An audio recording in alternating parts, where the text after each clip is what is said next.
Hey, and welcome to Code and FX, where I try to break down some slightly complicated expressions. Here's 3 different ways to control fading. For all my tutorials, there are times when I want to highlight an icon, button, or similar. So I use a custom preset, which is the circle effect, but the fading up is controlled where its center property has a keyframe. It makes it super simple to set a whole keyframe for the desired position, and the opacity on the effect takes care of fading it up and down. As you might expect, it is based on one of Dan Abbott's classics, and he did help me with this over on Creative Cow. Fade time is set to 0.5, which is half a second. Dur, short for duration, is 1.5 seconds. Then P is pointing to the circle's position property. Val, short for value, is the final opacity and it's set to 0. Then we check if there are any keyframes. If not, leave the opacity at 0 and stop. Get the time of the nearest keyframe. That nearest key is useful in so many ways. An index gives us the number for the keyframe. Is it the first, second, or third, and so on, which we set as n. We need that so we can get the exact time of the keyframe with this section of code. There is no 0 keyframe, so in case we break the code, we check that n is still more than 0.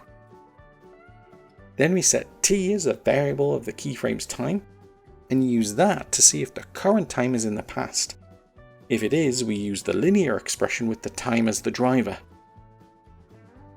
When time reaches t, start fading up, and when the current time indicator reaches t plus the fade time, the effect should be 100% opacity.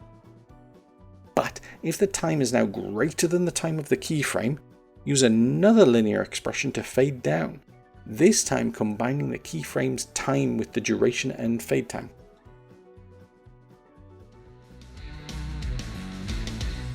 So you want to add a layer to your timeline and have it fade up smoothly and also fade out. This expression does that based on the start and end of the layer.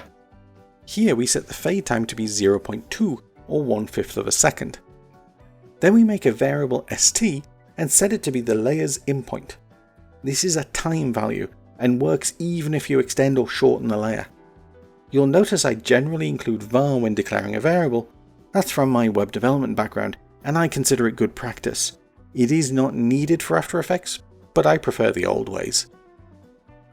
Also, After Effects coding tends to use camel case. When you need to name something like inpoint, you mash them together and capitalize the second word's first letter. You don't have to do this for your own variables like fade time here, but AE determines the name of the endpoint. Back to the code. After st, ed is the endpoint in time. Then it's a simple case of using an if statement to determine if we should fade out a layer or fade up based on the in and out points. Here we're saying if the time is beyond the in point plus the fade time, then get a linear function ready to fade out the layer.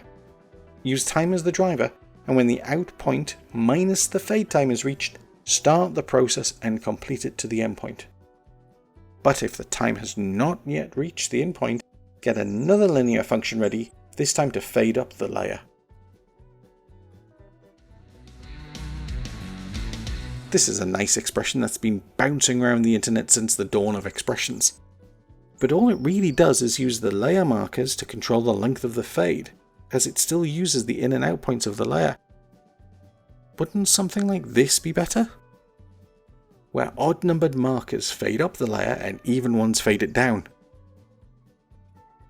First, let's make sure there are no markers on the layer. If not, do nothing. Then use the nearest key function to get the nearest marker's index number. Sound familiar? Then use that index to get the time the marker is at. And let's set the fade time. Then we use remainder. This is a JavaScript operator which gives you the leftover after you divide the first number by the second. If you divide 8 by 5, the remainder is 3, for instance. So, we take the marker's index number, divide it by 2. If the marker is an even number, the remainder should be 0. If it's odd, the remainder should be 1.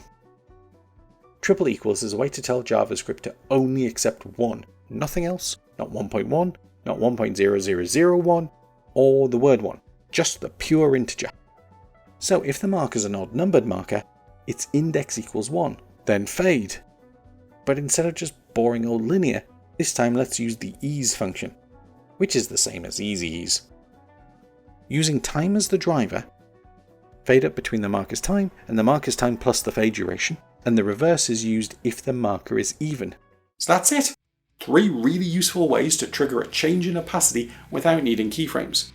Unless you want to use keyframes like with the circle effect. Never mind. All 3 expressions are linked in the description below. If you have any questions, then post in the comments. If you have any praise, also post in the comments. If you want to tell me I'm wrong, I guess. Comments?